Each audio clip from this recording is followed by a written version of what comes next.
അങ്ങനെ കുറേ നാളുകൾക്ക് ശേഷം നന്നായി ചിരിച്ച് ആസ്വദിച്ച് കണ്ട ഒരു സിനിമയാണ് റൊമാൻസ് എന്ന് പറയുന്ന സിനിമ. ശരിക്കും നന്നായി എൻജോയ് ചെയ്തു. ഒരു ഫൺ മൂവിയാണ്. അപ്പോൾ എ ഡി ജോസ് ഡയറക്റ്റ് ചെയ്ത് മാത്യൂസ്, അർജുൻ അശോകൻ, മഹിമ നമ്പ്യാർ അങ്ങനെ ഒരുപിടി താരങ്ങൾ അണിനിരുന്ന ഈ സിനിമ ഒരു ത്രൂ ഔട്ട് നമ്മളെ ചിരിപ്പിക്കുന്ന ഒരു ഫൺ റൈഡാണ് സിനിമ. സിനിമയിലോട്ട് വന്നു കഴിഞ്ഞാൽ ഷിൻഡോ ബിൻഡോ എന്നീ ബ്രദേഴ്സിനെ പരിചയപ്പെടുത്തിയിട്ടാണ് സിനിമ തുടങ്ങുന്നത്. ഷിൻഡോ ആയിട്ട് ആദ്യമാണ് നമ്മുടെ JK ജസ്റ്റ് കിഡിങ് പുള്ളിയാണ് ചെയ്തിരിക്കുന്നത്. നമ്മുടെ സ്വന്തം ബിൻഡോ ആയിട്ട് മാത്യൂസ് ആണ്. അപ്പോൾ ഇവർ ബ്രദേഴ്സാണ്. കൊച്ചിയിൽ വർക്ക് ചെയ്യുകയാണ് ചേട്ടൻ. അപ്പോൾ ന്യൂ ഇയർ പാർട്ടിക്കിടയിലാണ് ചേട്ടൻ്റെ കൂട്ടുകാരുടെ കോള് വരുന്നത്, പെട്ടെന്ന് കൊച്ചിയിലെത്തണം, ചേട്ടൻ മിസ്സിങ് ആണെന്ന്. അപ്പോൾ തുടർന്ന് നടക്കുന്ന ഈ മിസ്സിങ്ങിന് പുറകെ ചേട്ടനെ അന്വേഷിച്ച് പോകുന്ന ഒരു രസകരമായ റൈഡാണ് സിനിമ നമുക്ക് പറയുന്നത്.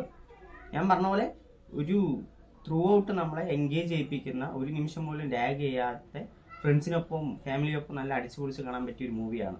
വലിയ അവകാശവാദങ്ങളൊന്നുമില്ല.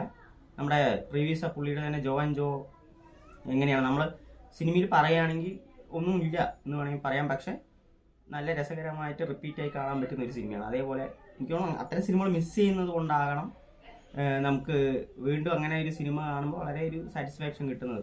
കുറേ നാളായിട്ട് എന്തായാലും ചിരിച്ചത് ഈ സിനിമയ്ക്കാണ്. അപ്പോൾ ഇതിൽ എടുത്തു പറയേണ്ടത് എല്ലാവരുടെയും പെർഫോമൻസ് എനിക്കിഷ്ടമായി. എല്ലാവർക്കും അത് വർക്കൗട്ട് ആകണമെന്നില്ല.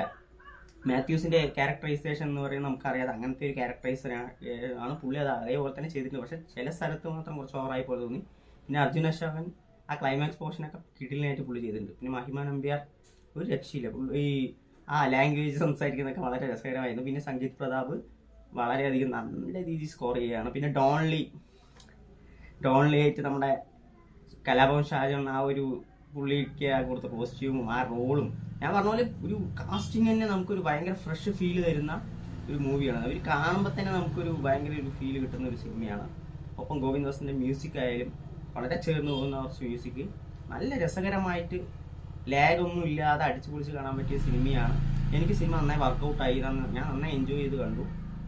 അപ്പോൾ ഫുൾ ഓഫ് എന്താ പറയുക, കുറേ സീൻസൊക്കെ ഉണ്ട് അതിൽ. നമ്മൾ പണ്ടത്തെ സിനിമകളിൽ കാണാൻ പറ്റുന്ന ഒരു കാര്യമാണ്. നായകനൊപ്പം കോമഡി ചെയ്യണവരായാലും സഹനടന്മാരായാലും കൂടെയുള്ള എല്ലാവരും ഫൈറ്റ് ചെയ്യുന്ന ഒരു സീനുണ്ട് ക്ലൈമാക്സ് ഒക്കെ. അപ്പോൾ ഈ സിനിമയിലെ ക്ലൈമാക്സ് ഒക്കെ കണ്ടപ്പോൾ ഞാൻ അതൊക്കെ ഓർത്തുപോയി. നല്ല രസകരമായിട്ട് എല്ലാവരും കൂടെ ഫൈറ്റ് ചെയ്യുന്ന നല്ല രസമുണ്ടായിരുന്നു. അത് പഴയൊരു ഓർമ്മയിലേക്ക് കൊണ്ടുപോകണ പോലെ, നൊസ്റ്റാൾജിയ ആകുന്ന പോലെ. അപ്പോൾ കംപ്ലീറ്റ്ലി നമ്മൾ എല്ലാം മറന്ന് ചിരിക്കാൻ നിങ്ങൾക്ക് റെഡിയാണെങ്കിൽ തീർച്ചയായിട്ടും ഈ റൊമാൻസ് നിങ്ങളെ ഇഷ്ടപ്പെടുത്തും. അപ്പോൾ നിങ്ങൾക്ക് കണ്ടിട്ട് നിങ്ങളുടെ അഭിപ്രായങ്ങൾ കമൻറ്റ് ബോക്സിൽ അറിയിക്കുക.